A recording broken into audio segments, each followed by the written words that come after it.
Un gusto compartir con todas las personas que se acercan a esta ventana del canal Somos Abrazos de la Fundación ICLOVI, una mirada anticipatoria y la oportunidad, como siempre, de reflexionar en aquello que durante la vida y en plenas facultades queramos, podamos o nos interese explorar, atender, incluso resolver acerca de la muerte, acerca de los duelos y también pues cómo preparamos el momento de graduarnos de nuestra propia vida y antes de que eso suceda, cómo podemos acompañar a nuestros seres queridos, en este caso además con la invitada que tenemos hoy, no solamente a nuestros seres queridos, sino ella además a nivel profesional, cómo hace para ir acompañando a personas que están en duelos profundos, muchos tipos de duelo, pero con una especialidad y además una investigación realmente necesaria, y le queremos dar aquí a esta ventanita la bienvenida a Elisa Krat. Elisa, bienvenida. Gracias Sandra, gracias a Chloe por esta conexión tan bonita del alma y por hablar de estos temas. Creo que necesitamos seguir hablando no desde el miedo, sino desde el amor acerca de la vida y de la muerte. Pues estamos alineadas 100%, Elisa. Y además, Elisa, que ahora vamos a poner un poquito por encima, una pincelada para encuadrar, ¿verdad, Elisa? Desde dónde te mueves y también desde dónde haces esta investigación. Elisa es de Medellín, de Colombia. Y ella, psicóloga clínica, docente universitaria, investigadora en comportamiento suicida, hace 16 años, conferencista y acompañante internacional en duelo por suicidio. Madre mía, Liza, Así ¿qué es. duelo es este? Cuéntanos, por favor. El duelo por suicidio, inicialmente con lo que permea lo académico, empezamos a nombrarlo hace más de 16 años como un duelo no lineal. Luego de conocer al maestro Jorge Gómez Calle, entiendo que ningún duelo es lineal, que si bien Elizabeth Kubler-Ross hace un enorme esfuerzo por eh, tratarnos de dar a conocer un poco cómo es la dinámica del duelo, realmente en el duelo por suicidio ocurre algo, y es que es una tragedia interminable, es una película de terror para quien lo vivió como familiar. Eh, Eso que llamamos reacciones o etapas en el duelo van y vienen de manera desorganizada, no importa cuántos años lleves de haber perdido a una persona por suicidio, vuelve y aparece en cualquier momento, incluso en los más tranquilos, la culpa, la negación, la ira, la tristeza profunda, la sensación de que me he reorganizado o adaptado, pero de pronto vuelve en cualquier momento la sensación de un feedback del momento traumático de encontrar a tu familiar que ha perdido la vida por suicidio en una escena que es dantesca, que es dolorosa, que es muy trágica y que nunca se olvida. El duelo por suicidio hace que las familias no solamente aumenten el amor por su familiar, incluso comprendan también el cansancio de su familiar y su angustia por tener que vivir a pesar de todo, sino que también deja del otro lado más oscuro culpas, estigmas y una pregunta que nunca tiene respuesta, y es: ¿qué más pude haber hecho para que la persona no se fuera? Y allí encontramos el corazón o el núcleo de uno de los problemas más complejos en el duelo por suicidio, y es comprender que a pesar de que yo amara profundamente al otro, mi amor jamás será suficiente para que otro decida vivir, Mm. porque no podemos olvidar que aunque nos conectemos desde el amor, sean nuestros familiares, los hayamos cuidado muy bien, los hayamos llevado a terapia, les hayamos buscado ayuda, cuando una persona ha decidido suicidarse es una decisión individual donde ese amor que yo le tengo, le profeso, todo mi esfuerzo para que viva, no llega, no registra cuando ya el individuo o el sujeto se ha cerrado y ha hecho conciencia profunda e íntima de la forma en la que desea morir. Entonces es bien complejo. Hmm.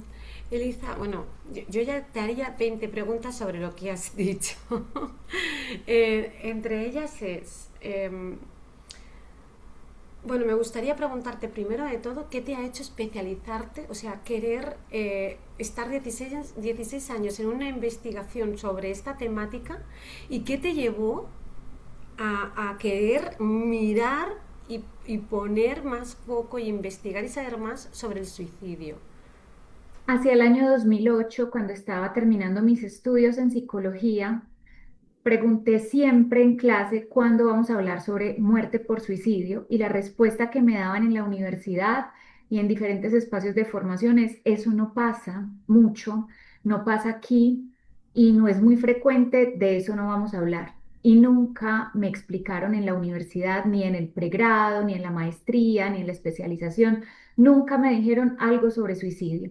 Ingreso a hacer mi práctica con un equipo de psiquiatras, entre ellos psiquiatras forenses, y yo compartía consulta con ellos en silencio, fueron casi 2 años de silencio, solo observando, y uno de ellos, el doctor Carlos Palacio, psiquiatra, médico legista, experto en comportamiento suicida, me invita, me dice, ven, si quieres acompáñame a hacer autopsias psicológicas en escenarios de muerte por suicidio.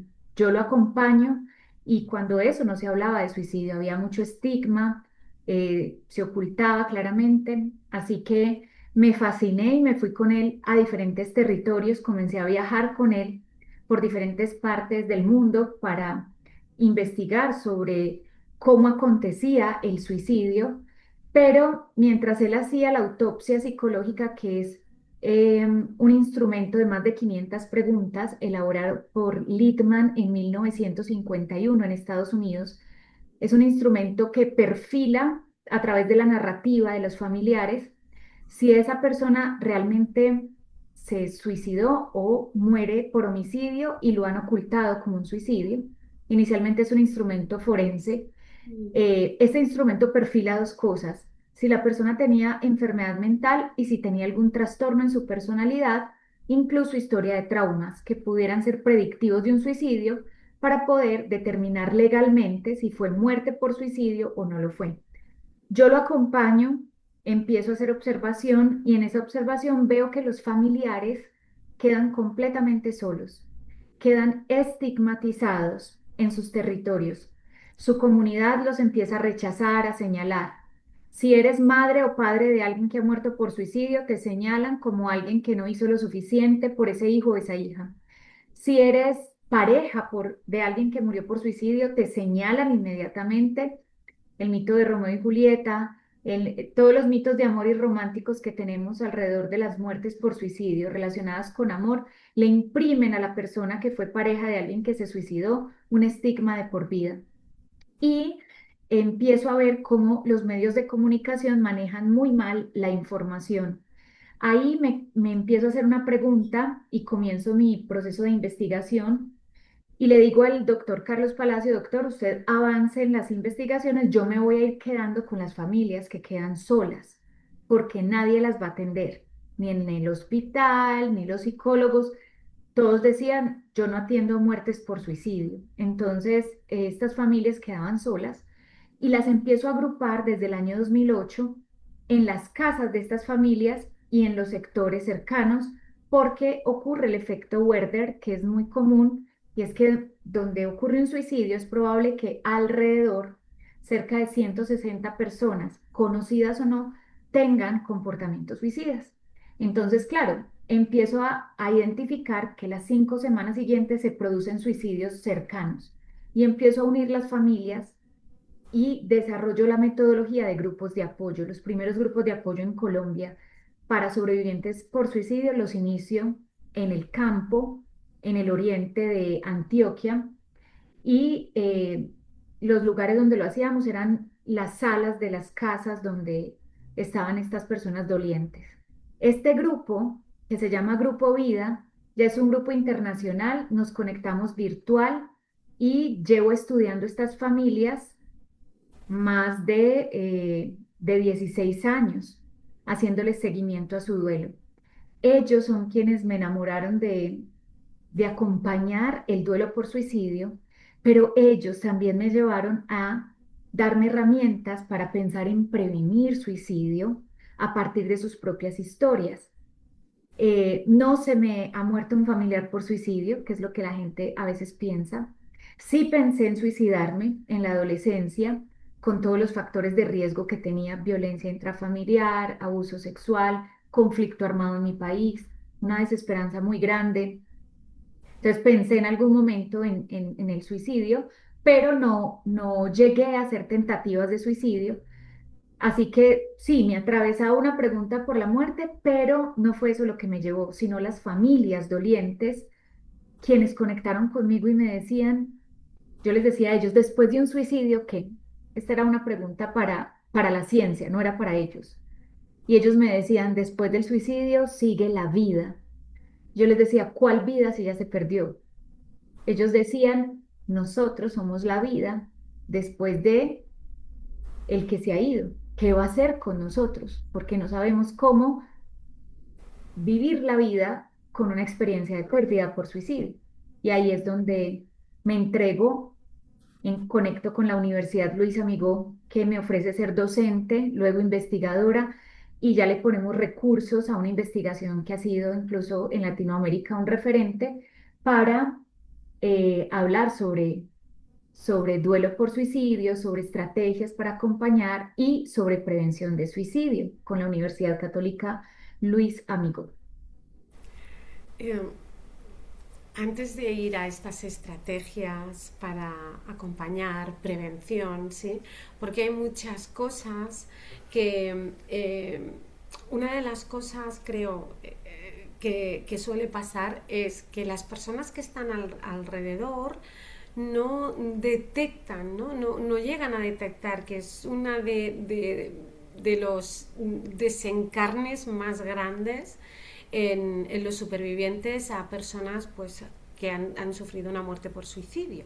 Y es como no me di cuenta, o sí me di cuenta, pero no le di cuenta, no le di importancia, o yo le quería ya, lo tenía que haber llamado, claro. Luego ya hay esas autopsias psicológicas que tú traes, ¿no? Que se pueden llegar a volver expertos en suicidio, sí, y en todo lo que pasa, pero hay algo muy bonito que has dicho y es, en un principio todas estas cosas que tú te encuentras con esta curiosidad de decir, bueno, ¿y esto cómo se atiende? ¿Y qué tenemos? ¿Y qué herramientas? Toda ilusionada tú y te dicen, ah, no, esto no pasa. Es que realmente a nivel social yo siento, es una percepción muy personal, que realmente seguimos pensando que es una cosa muy ocasional la Y no lo muerte es. por suicidio. Y Elisa, no lo es. Ujú. Así es. Pero se De calla, hecho, se oculta. yo creo que se oculta, pero lo es. Lo es más frecuente. Mi maestro de psicoterapia, donde rindo cuentas sobre los desarrollos de mi modelo y de la psicoterapia postracionalista, él está ubicado en Roma.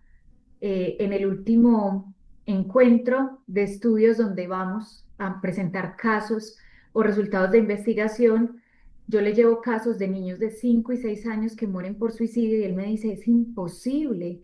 Le digo, no, maestro, yo he estado en esas escenas y encuentro que cada día las personas ven la muerte por suicidio como una posibilidad, pero que los niños y los adolescentes cada día lo hagan más, nos está gritando una realidad y es algo anda muy mal, algo anda muy mal con el inicio de la vida, incluso desde que se está gestando la vida, que hace que las personas vean en el suicidio una posibilidad para eh, huir al dolor, al sufrimiento, al sinsentido, a la incoherencia también que plantea esta época y cada día es más común.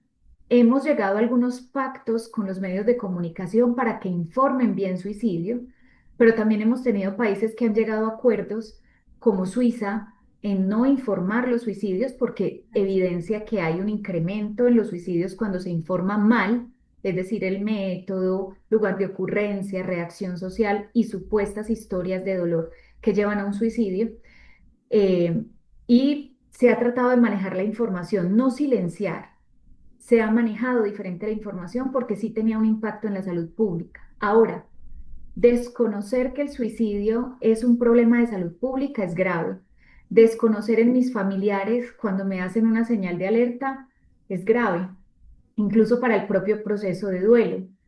Pero aquí quiero ir de manera muy compasiva a nombrar dos realidades. Es cierto, tú lo dijiste.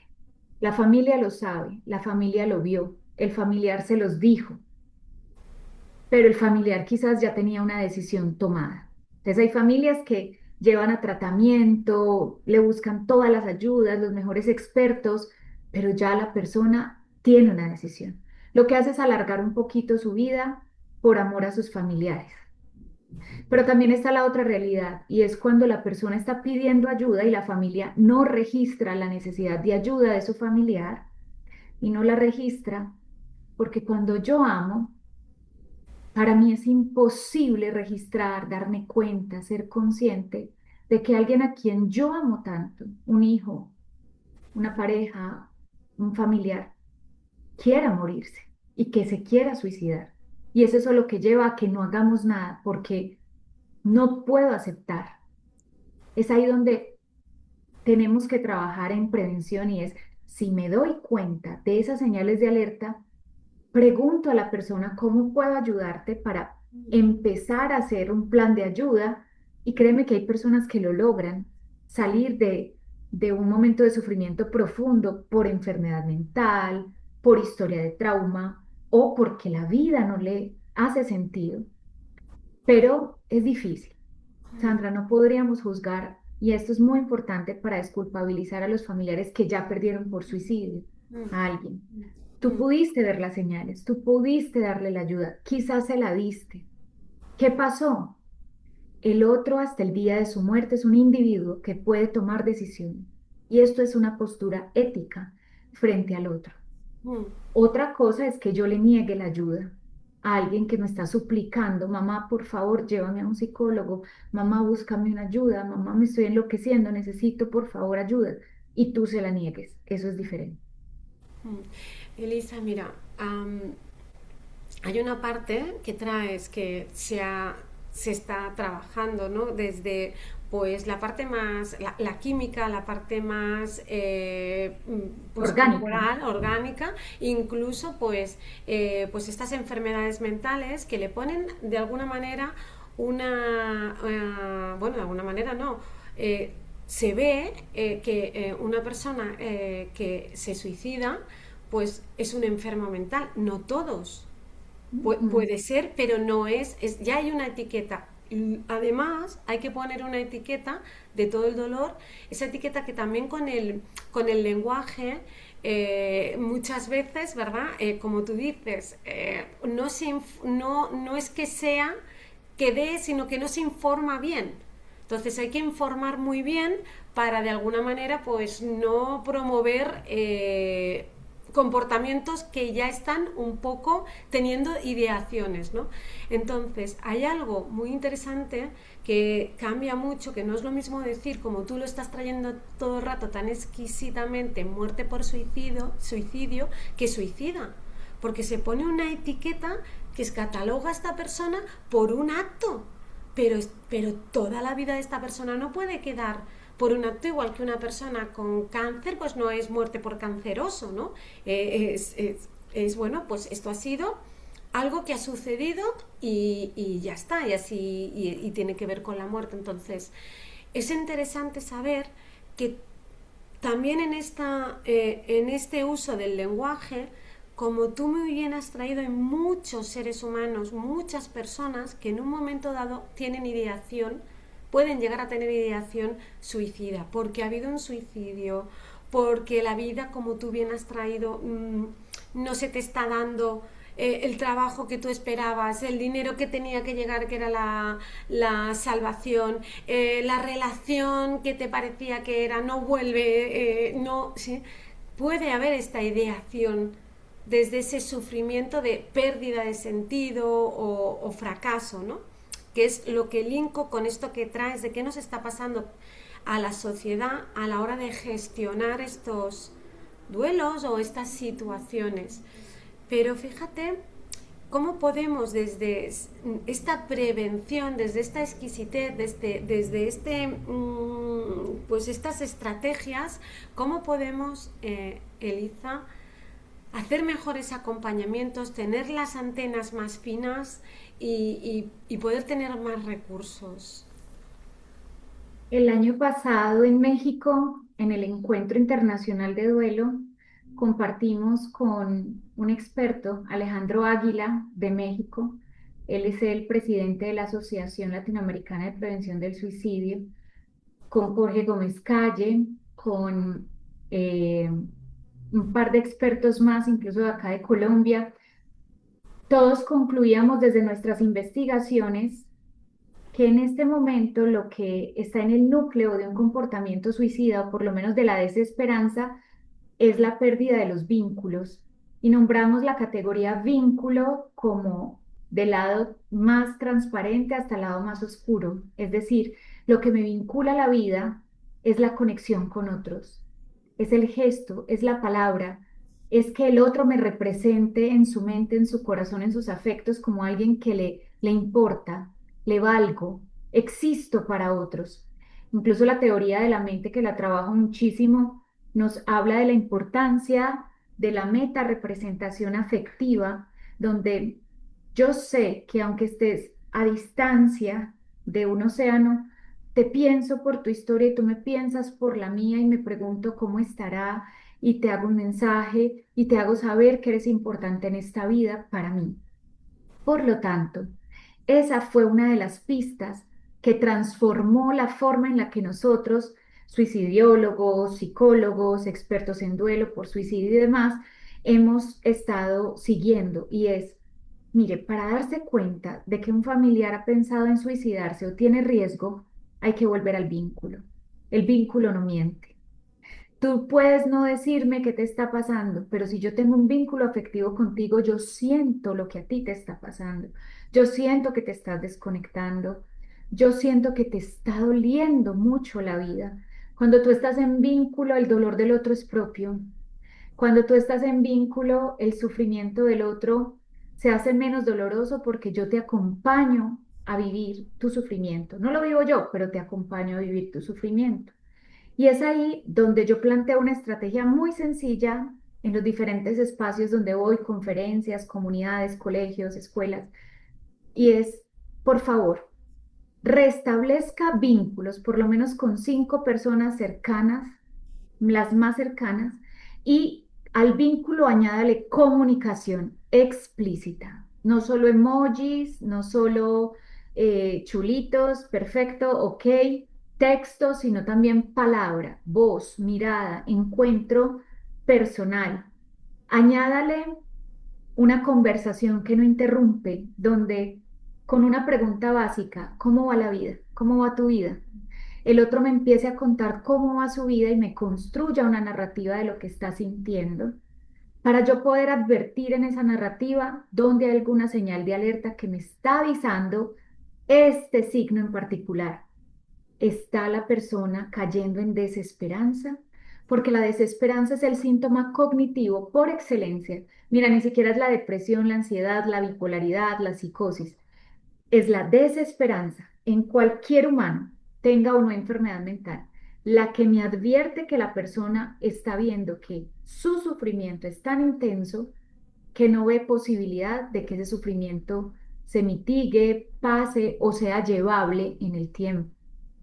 Por lo tanto, una clave es esa, el vínculo, un vínculo que sea recíproco, todo lo recíproco, pero también en el vínculo hay una clave y es aprende a leer las necesidades del otro sin que te lo tenga que decir, porque hay personas que cuando ya están en profundo sufrimiento, ideación suicida muy estructurada, ya no son capaces de decir, ayúdame, Sandra, porque he pensado en suicidarme, ya no soy capaz de decir, ya perdí incluso la fe, la confianza.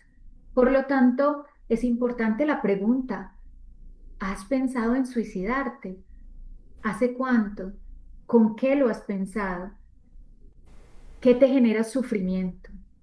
¿Cómo puedo ayudarte? La pregunta, ¿cómo puedo ayudarte? Dime cómo. Yo no tengo que llegar con un discurso clínico. Yo no tengo que llegar con un discurso esperanzador a decirle al otro por qué vivir. Porque en contextos como los que yo investigo y vivo, yo no puedo decirle a un latino promedio que ha sido víctima de conflicto armado, abuso sexual, historia de trauma, yo no le puedo decir, hay que elegir la vida a pesar de todo. En un contexto de guerra como el que estamos viendo en el Oriente Medio, yo como voy y le digo a un niño, elija la vida a pesar de todo. Es que esa elección por la vida se construye con el otro. Entonces, si quiero identificar y si quiero ayudar, el vínculo es el puente, la comunicación va a ser la herramienta y la pregunta, ¿qué necesitas en este momento?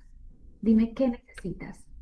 Va Mm, a ser esencial para ayudar al otro a construir algún camino, bien sea, digo esto con mucha responsabilidad, bien sea a vivir o bien sea al buen morir sin que el otro se sienta juzgado, señalado, maltratado por alguien que sí tiene por qué vivir. bueno, tengo todos los pelos de punta, gracias. Me has hecho recordar cuando hice la formación de Doula de la Muerte, nos explicaron el caso de un adolescente eh, que se suicidó con 17 años. Los padres podían ver, porque había habido muchos intentos, había también un seguimiento psiquiátrico, había incluso hubo un internamiento en una clínica, se hizo todo, Se hizo todo, todo. todo, pero estaba. Y hubo un momento que los padres dijeron esto, ¿no? ¿Qué necesitas? ¿Qué podemos hacer? Y se me pone todos los pelos de punta, porque la chica, la niña, contestó, ayudarme a morir. Y los padres contestaron, eso no lo podemos hacer. Y finalmente, pues, encontró la manera, ¿no? Y en esta formación fue como hacer en esto tan doloroso una celebración de la vida de esta chica que ya, pues, al final, algo que era había desconectado con la vida por sus circunstancias, viviendo en este país, que en este país, en España, bueno, quiero también respetar todas las situaciones, pero no tenemos un conflicto, pues una guerra en estos momentos, hay unas series de ayudas sociales, pues que desfavorecido del todo es muy difícil que te encuentres. Eh, Cómo no hubo manera, ¿no? De, con un muy buen sistema muy encima de poder acompañar. Por eso que tú traes, hay una voluntad que al final, si es la voluntad de la persona, cómo acompañar al buen morir. Eh, Al final la celebración, cómo se movió todo ese sistémico, el impacto que tuvo todo el sistémico, ¿no? Me lleva a preguntarte, pues, cómo hacemos en estos casos, porque puede pasar, y luego también qué decirle, que esto es una pregunta que nos hacían en el máster, Jorge, qué decirle a familiares de supervivientes de personas que han muerto por suicidio, qué decirles porque no sabemos qué decir ni cómo acompañar a estos supervivientes. Son estas dos preguntas, Eliza, que me encantará que nos traigas luz. Yo diría, estas familias están en el derecho de actuar como sienten, como pueden, con lo que tienen, además con el repertorio que les va a ayudar a continuar con sus vidas, si es que se le puede llamar vida. Yo no le llamo vida. Después de un suicidio, las familias quedan en un estado de sobrevivencia. UNICEF, OMS, decidieron llamarle a la experiencia del duelo por suicidio a estas personas sobrevivientes, porque no se vuelve a vivir y yo puedo confirmártelo desde el grupo que tengo. Son 98 familias de las que acompaño hace más de 16 años. Eh, Ellos no vuelven a vivir, ellos sobreviven mientras llega el momento de su muerte. Eh, Mira, yo creo que las familias tienen derecho a decirle a su familiar, no te voy a acompañar en eso. Los terapeutas tenemos derecho a decir, yo no voy a acompañarte a morir, no quiero, yo estoy del lado de la vida, déjame ayudarte, déjame mirar qué otras estrategias. Yo estoy en el derecho como el suicida está en su derecho de decir, no puedo más, hasta aquí llegué. Muchos adolescentes le dicen a sus familias, mamá, ya, te regalé 20 años de vida, te regalé 21 años, 18 años de vida, yo ya no quiero estar más aquí. Al respecto, encontramos hoy diferentes discursos, algunos muy preocupantes, sobre todo de parte de profesionales no especializados que al no saber cómo acompañar el deseo suicida, optan por acompañar el intento suicida. Entonces, si tú te quieres matar, yo te acompaño, pero porque no saben cómo acompañar, ayudar al otro a conectar con la vida. Pero a una familia yo no le puedo pedir una actuación a favor o en contra. Cada familia sabe qué le hace sentido y cómo estará en coherencia con lo que ha sido la relación con su familiar para acompañarlo o no a morir.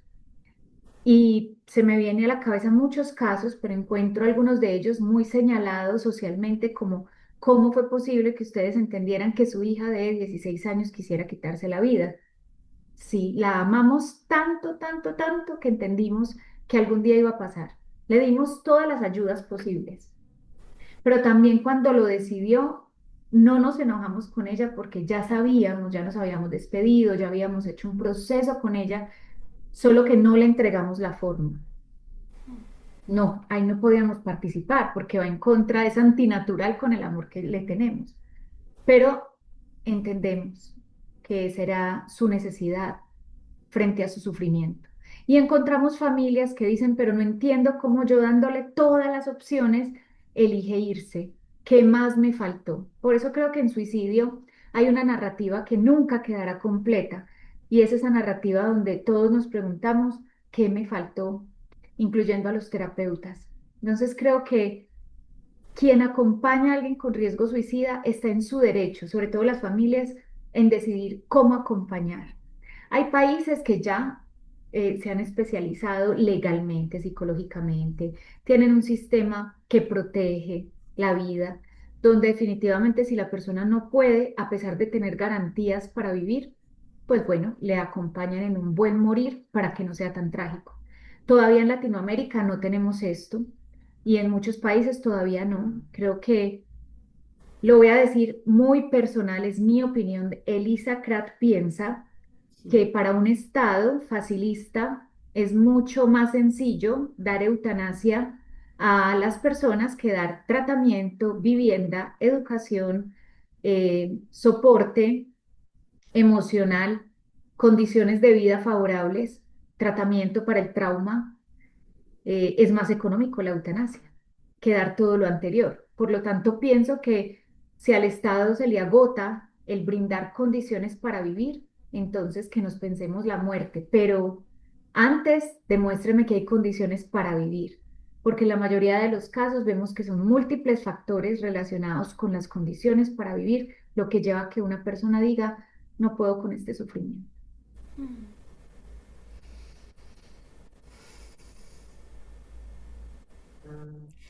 Elisa, me dan ganas únicamente de repetir una frase ante lo que acabas de decir, que me has dicho antes de empezar a grabar, y es, ante lo que acabas de decir, hagamos silencio, ¿no? Y reflexionemos. Mm. Ante un suicidio, el silencio es muy importante porque la muerte por suicidio en particular tiene unos señalamientos muy fuertes. Tú nunca escuchas decir, allí va la madre del hijo que se accidentó en una moto, allí va la esposa del señor que murió de un infarto o de anciano ya. Pero si pasa la madre de alguien que ha perdido la vida por suicidio, siempre será señalada como la madre, la pareja, el hermano de quien se suicidó o del suicida, que está muy mal dicho, persona que ha muerto por suicidio. Así que creo que el silencio es muy importante, pero también tejer con delicadeza, poco a poco, palabras que vayan emergiendo en este duelo va a ser fundamental. Palabras compasivas hacia el doliente por suicidio, porque se castiga muchísimo.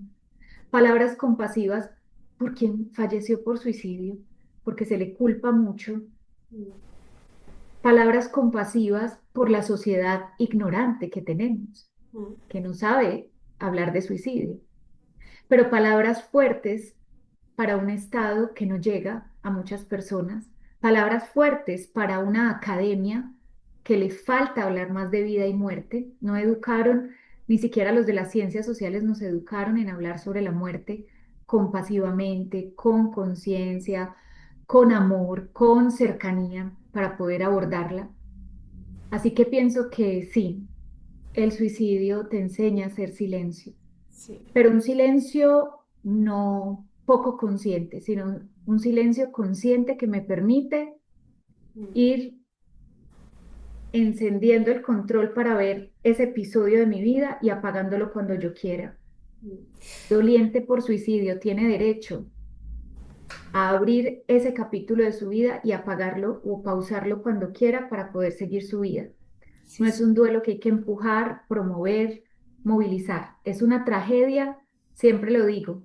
Es una tragedia que es como un mal trago, que me lo tengo que ir tomando de a poco y para eso tendré toda una vida. Elita, mira, volviendo a lo que tú decías tan bonito de cómo podemos prevenir, pues que hayan esos vínculos, ¿verdad? Que haya esa comunicación, 5 personas, vincúlate a 5 personas, no como número mágico. Una vez que ha sucedido, que ha habido una muerte por suicidio, los supervivientes también van a necesitarnos como sociedad a tejer alrededor de ellos, ¿verdad? Esos vínculos fuertes para sostener tanto, tanto, tanto esas características de duelo tan, pues tan excepcionales y tan difíciles, ¿no? Como, como amigo, como familiar, como compañero de trabajo, cómo puedo, qué palabras, qué puedo hacer para tejer red alrededor de los familiares supervivientes para poder acompañar y que noten o que sientan que estamos, que no están solos.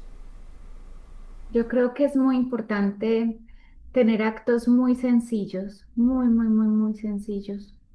Y es primero acompañar y rodear para que quienes tienen juicios no los atrapen en esos juicios.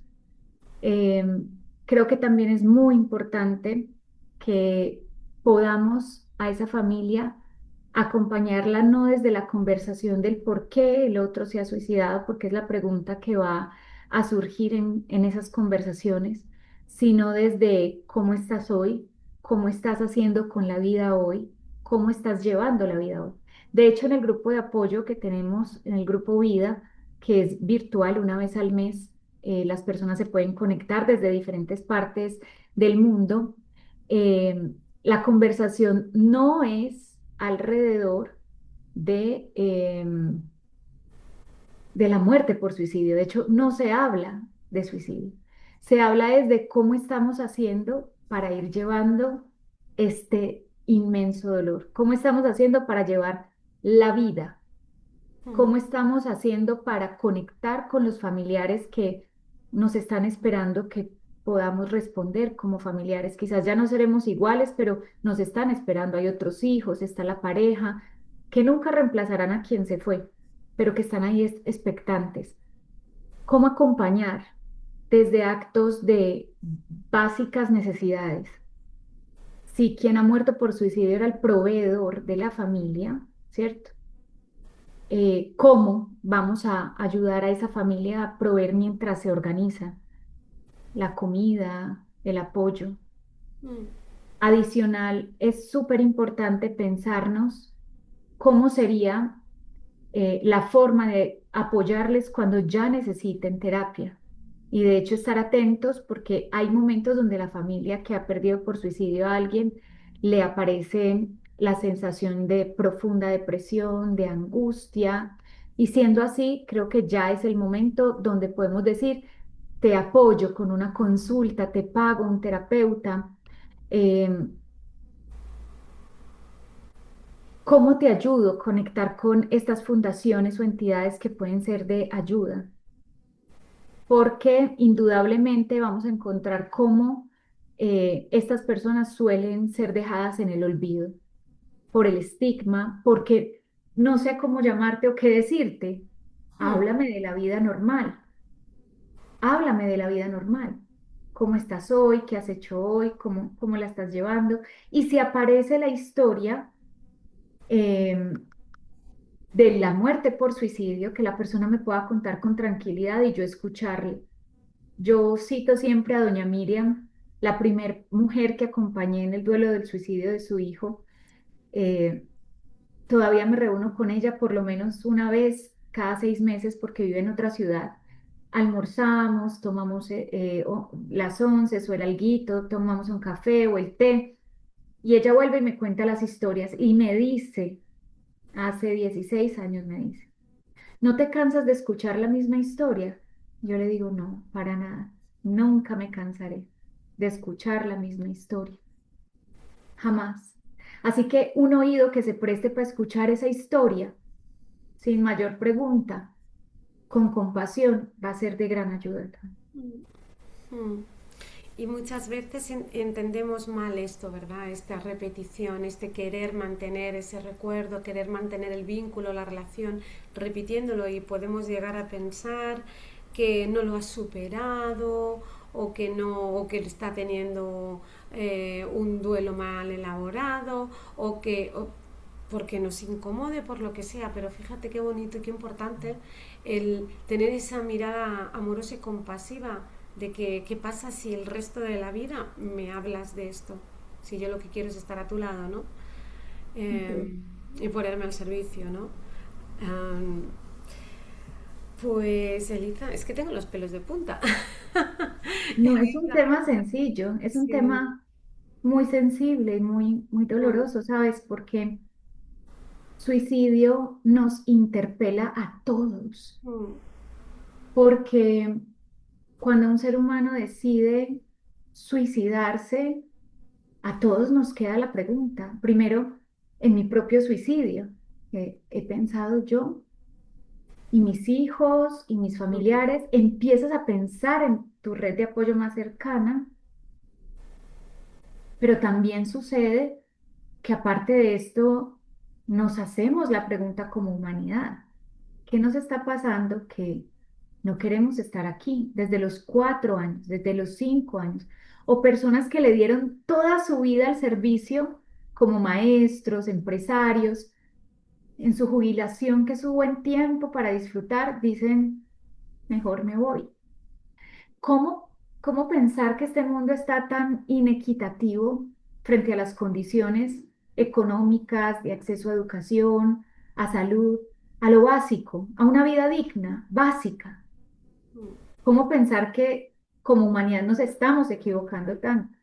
Así como cuando tú o yo apagamos la televisión y decimos, no quiero ver eso, mi vida es esta y ya. No ven, aunque no lo quieras ver, estamos ahí, estamos viviendo como humanidad tiempos muy difíciles. Mm, mm. Creo que el suicidio nos interpela a una pregunta por la vida, no por la muerte. El suicidio no es una pregunta por la muerte.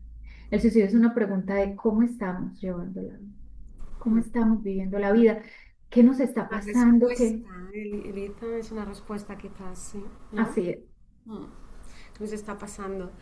Am, Te quería preguntar, claro, un poco, yo me quedaría hablando eternamente contigo, Elisa, porque, bueno, planteas tanta reflexión y también estás dándonos pues esta mirada, ¿no? Esta mirada 180, 360, estamos haciendo, vamos, una mirada completa, pero claro, es un tema que trae mucho, ¿no? Precisamente porque se desconoce mucho, es importante poder hablarlo, pero poder hablarlo bien, ¿verdad? Y con la ayuda de profesionales como tú, con personas que llevan tanta investigación, tanto trabajo de campo, ¿verdad? y que al final los grandes maestros son los supervivientes a un intento de suicidio Sí. o supervivientes familiares, ¿no? Son los grandes maestros, ¿no? Los que te pueden hacer ese retrato, ese mapa de manera tan clara. Eh, Hablando de la muerte y hablando del duelo, una de las cosas que nosotros hemos hecho compartiendo el curso de acompañamiento a final de vida y duelo aquí en Iclovi, en esta casa, es pues que hemos preparado nuestra muerte, Elisa, o al menos hemos estado atendiéndola un poco, ¿no? ¿Cómo va a ser? Entonces, pues en estas entrevistas llega un momento que decimos, bueno, pues ya que estamos aquí, tanto con el duelo, la muerte y hablando, pues vamos a ver, Elisa, tú personalmente, ¿qué tienes de alguna manera ya organizado o trabajado o medio, aunque sea así como en costura, hilvanado de cómo quieres atender tu propia muerte? Bueno, una pregunta muy, muy fuerte, muy, que te pone en sentido de realidad. Mm, Mira, precisamente mis maestros frente al tema de la muerte han sido las familias dolientes por suicidio. De ellos he aprendido este, esta conclusión a la que he llegado y es que somos instantes en la vida de los demás. Yo solo tengo este instante y yo estoy preparando mi muerte, cruzándome con cada persona en la vida y tratando de dejar en ti, que te acabo de conocer, el mejor instante, la mejor sensación. En mis hijas, los mejores recuerdos, porque no estoy pensando en cómo será mi muerte, sino en cómo será para ellos el duelo cuando yo me vaya. Yo quiero dejar sonrisas, yo quiero dejar fotografías. Tomo fotografías todo el tiempo y ellos dicen, eres adicta a tomar fotos. Y yo digo, sí, porque es que un día las van a necesitar y ellas no saben de qué les estoy hablando. Si ven la entrevista, se van a dar cuenta que su mamá toma fotos de todo, de todos los mejores momentos y aún de los más difíciles para recordarles que así fue nuestra vida. mm, Soy una persona que con cualquier ser humano con el que me encuentre en el día a día, intento conectar. Llámese el conductor del autobús, llámese la señora que me vende algo en una tienda, un café, la persona que me sirve la comida en un restaurante, una persona con dolor, alguien que me pide ayuda, alguien por redes sociales. Intento dejarle al otro algo de mi vida ahí, porque creo que cuando yo muera, quiero que quienes se sientan tristes porque ya no estoy en este plano, puedan reírse y recordar todas las cosas que hicieron conmigo, puedan disfrutar ese encuentro y decir, pero es que ella nos hacía reír, pero es que ella nos explicó esto, pero ella fue mi paño de lágrimas, pero ella me sirvió, ella me ayudó, ella estuvo en mi noche oscura del alma. Así preparo mi muerte, con fotografías, con historias y sobre todo con instantes. Y claro, pago el servicio funerario cumplida cada año para no tener en problemas a mis familiares cuando yo muera. Eh, y también para mis hijas, intento no dejarles deudas, intento no dejarles problemas legales, intento ser muy transparente y ellas saben qué tienen y qué no tienen cuando yo no esté, mm, qué les va a ayudar cuando yo no esté, qué dineros van a tener, qué apoyos van a tener, dónde deben buscar ayuda cuando yo no esté porque sé lo difícil que es afrontar el duelo. Entonces, trato de dejarles todas las condiciones óptimas para que el día que yo ya trascienda, ellas puedan sentir que yo sigo ahí, organizándoles un poquito el camino. También les dejo el ejemplo de lucha, trabajo incansable, búsqueda de oportunidades, abrir caminos, ver opciones, sobre todo luchar y resolver problemas ellas me llaman mamá luchona, es una expresión de los adolescentes hoy en día. Ellos dicen, Mi mamá es mamá luchona porque si hay un problema yo busco soluciones y les digo, la vida se trata de esto. Va a haber momentos muy exitosos y momentos de mucha escasez, van a aprender a solucionar. Entonces trato de dejar como en todos eso, pero sobre todo lo resumiría en somos instantes. ¿Qué Mm. instante te dejé a ti? Que esa sea la memoria que dé. Esto es una forma de vivir maravillosa, que es parte de este buen morir también, ¿verdad? Cuando podemos estar, si estamos en conciencia, si tenemos una muerte que nos permita, ¿no? Ir elaborando también nuestra despedida y nuestro final, nuestra salida, pues es una gran filosofía para decir, bueno, he vivido una vida, ¿no? Una vida vivida, ¿no? La vida de instantes, pues bueno, hay instantes de todo, Elisa, pero bueno, esa conciencia de poderlo traer, de esas fotografías, de decir, bueno, cómo están las cosas, que esto es como muy terrenal también. Eh, y ahora vamos a imaginar que todo eso que ya sucede, pero que es el último día, ¿vale? Es el último día. Y edad que tú quieras, tú me dices qué momento, tú me dices dónde quieres que sea, o sea, dónde te lo imaginas, hospital o casa, como sea, como si lo pudieras diseñar. ¿Quién hay contigo? ¿Dónde estás? ¿Y qué está pasando? ¿Cómo es tu muerte? Mi muerte,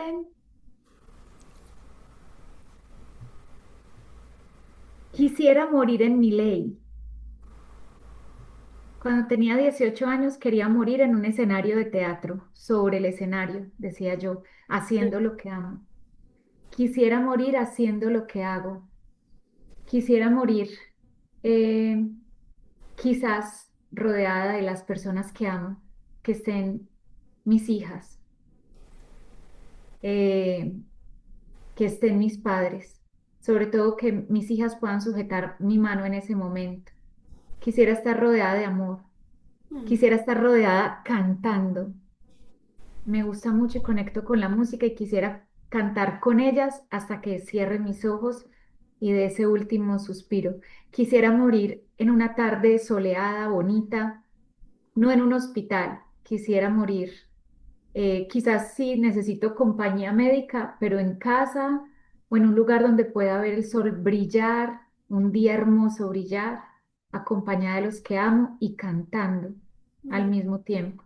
Y probablemente tomándonos unas cuantas selfies en ese último momento, no después de que muera, pero sí antes. Eh, Quisiera morir rodeada de flores, que todos trajeran flores, pero antes de que yo me vaya, poderlas ver, oler, disfrutar. Quisiera ofrecer en ese momento, antes de morir, un banquete, que haya lo que más nos gusta o lo que más me haya gustado comer, Como que lo por estén ejemplo, disfrutando. Elisa, dínoslo, qué es lo que, por si acaso, qué es lo que hay que, de parte de Elisa, hay.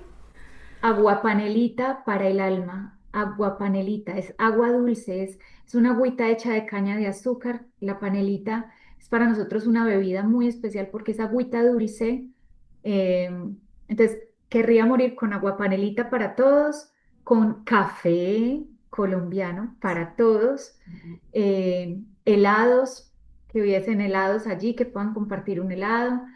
eh, que pudiéramos estar disfrutando algunas frutas. eh, Quisiera estar rodeada, insisto, de flores, que hayan muchas flores, que haya música en vivo, que cantemos hasta que probablemente lloremos, pero que lloremos juntos y sosteniendo la mano. Así quisiera irme. Hmm, ¿qué tenemos que cantar? ¿Qué tenemos que cantar, Elisa? Tendríamos que cantar canciones alegres.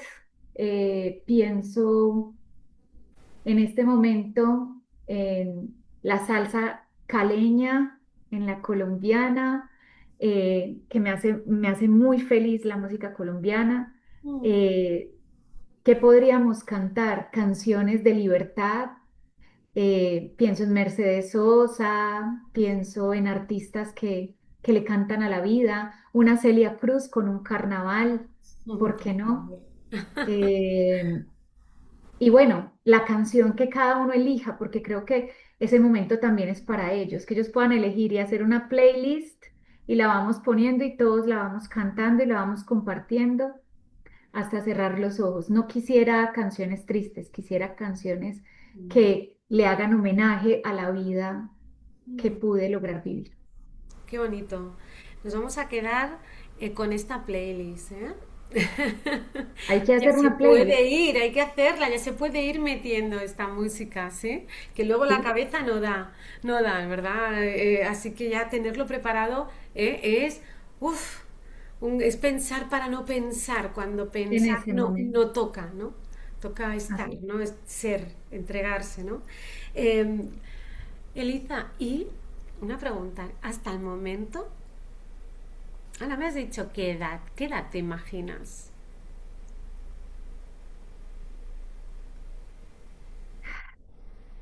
No alcanzo a verla, pero solo aparece un número en mi conciencia y es 81 años. No sé por qué. No sé si quiero hasta allá, porque la vida me duele mucho, pero aparece en mi mente 81. Pues 81 mismo, ¿sí? 81 cuando corresponda, pero bueno, que es verdad, pero 81 Aparece. pues oye, ha aparecido, ¿sí? Y fíjate, hasta ahora, ¿eh? 2026, ¿qué ha hecho que valga la pena tener esta experiencia llamada vida para ti, Elisa? Servir, Mm, servir a otros. Desde muy niña sirvo a otros y ha sido un placer servir. Yo creo que me moriría diciendo, ha sido un placer haber servido a cada uno de ustedes. He servido desde reciclar con mi mamá muy pequeña en las basuras de las grandes mansiones y edificios más imponentes en mi ciudad, eh, recogiendo la basura, el reciclaje y sirviendo con todo el amor al medio ambiente. Esa fue la primera parte de mi vida, sirviendo desde la adolescencia hasta la juventud como mesera en restaurantes y bares y amaba servir a los demás. Luego servir con el ejército nacional en brigadas, en poblaciones donde hubo conflicto armado, muerte, me iba con ellos, era soltera y me iba con ellos de voluntaria a servirle, aun si no supiera el lenguaje de los indígenas o su lengua o su cultura, iba a servir en lo que me pusieran a hacer. Luego serví como psicóloga, he servido como psicóloga, he servido como maestra a mis estudiantes, yo les sirvo a ellos todo el tiempo, a mis jefes, a mis compañeros, les sirvo a mis hijas.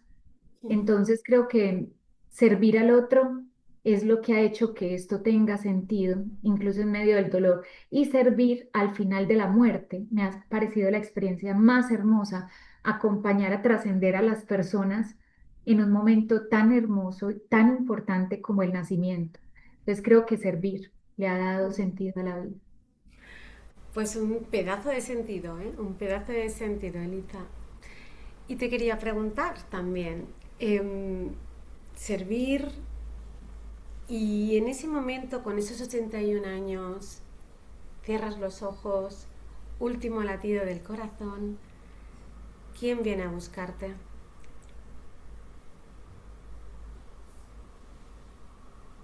Va a venir a buscarme Jesús tomado de la mano de mi abuela Nelly, que la despedimos entre flores, serenata, música y con mucho amor. Ella me viene a buscar con él y me viene a buscar mi hijo Emanuel, que fue mi hijo no nacido, pues nació muerto. eh, y Jorge Gómez Calle me enseñó a reconocerlo como mi hijo y en una meditación muy bella lo vi a Jesús, mi abuela, Emanuel, hermoso, se parecía al principito, como el que hay ahí. Mm. Yo lo veo siempre de 5 años, solo tenía 5 meses de gestación y no alcanzó a nacer. Entonces veo que viene Manuel por mí, viene mi abuela que me enseñó a ser mamá luchona y viene detrás de Manuel mi suegro, que fue un hombre maravilloso que me eligió para acompañarlo a morir, aunque tenía Alzheimer. Ese día nombró mi nombre y dijo, quiero estar con ella, y eligió fallecer a mi lado, de mi mano. Entonces creo que él vendría muy contento a recibirme cantando también y bailando, y Emanuel detrás de Jesús, asomado, buscando a su mamá para empezar la historia que no tuvimos aquí. Mm, Hay algo que, bueno, otra vez, de verdad, Elisa. Pero fíjate, esto que dices de tu suegro, ¿no? Que te eligió, hay dos momentos en la vida de una persona que son únicos e irrepetibles, el momento en el que naces, el momento en el que mueres, ser elegida o elegido para acompañar a alguien en el momento de único de su muerte, menudo regalo, menudo privilegio. Felicidades, felicidades. Y imagina ya, por último, ya dejamos de imaginar, pero venga, vamos a imaginar que viene Manuel, que viene tu abuela, que viene tu suegro, que viene Jesús, ¿sí? Y Manuel te dice, mamá, no da tiempo de nada, no te vas a poder despedir. Tu mamá dijiste en un programa que querías pues que hubiese, ¿sí? Este agua tan rica, que cantáramos, pero no da tiempo, no está pensado así. Pero puedes dejar una carta para tus seres queridos, puedes dejar algo escrito que leerán cuando lleguen, pero no te puedes despedir. ¿Qué podrían leer, Elisa? Esa carta ya la tengo muy pensada. Sé valiente, sé dulce, sé compasiva contigo misma, sé fuerte y nos veremos pronto.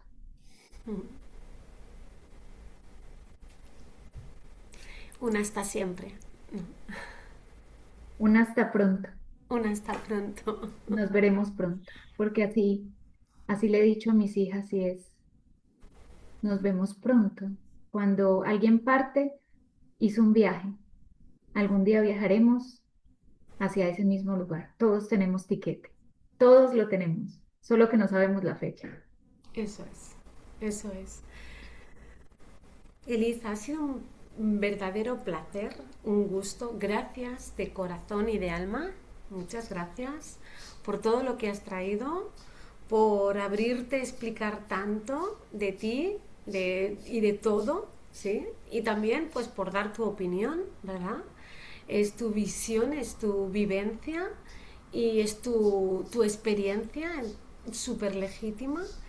Y bueno, como último me encantará que pues las personas que puedan estar viendo esto, que puedan compartir con otras personas y que tengan interés en este grupo vida que tú tienes, que se pueden conectar online, cómo llegar a ti, dónde lo tienen que buscar, dónde pueden buscarte, encontrarte, cómo podemos seguirte la estela. Bueno, si puede salir luego en alguna partecita Saldrá. de la edición, me pueden encontrar en Instagram, @elicrat, de una vez pegadito con mi apellido, elicrat. Ahí me pueden hablar perfectamente a través de Instagram o TikTok o Facebook. Ahí me pueden encontrar y solicitar la ayuda. Quiero estar en Grupo Vida. Es una vez al mes. De hecho, Ariadna, que hace parte de Iclovi, en este momento está haciendo su experiencia con nosotros. Va a estar 6 meses acompañándonos en estos grupos, así que bienvenidos. @elicrat me pueden encontrar y con todo el amor saco siempre el tiempo para tener una conversación, una orientación y poder ser un instante de esperanza. Gracias por servir. Gracias por servir.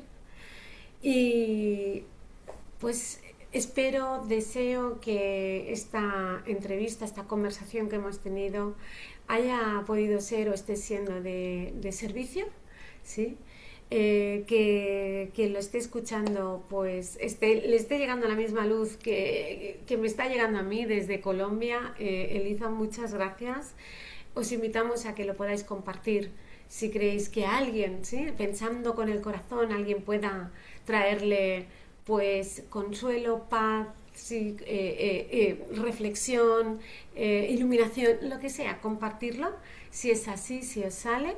Y te quiero decir, hasta siempre, ¿sí? Nos vemos pronto, hasta Muy siempre, pronto. muy pronto, Elita, y que no se nos olvide nunca abrazar la vida con todas nuestras fuerzas, ¿sí? Vamos a abrazarla con todas nuestras fuerzas, Elita. Así es. Muchísimas gracias y hasta siempre. Gracias, Sandra, a ti, a Chloe, y que esto llegue a los corazones que está destinado a llegar. Eso es.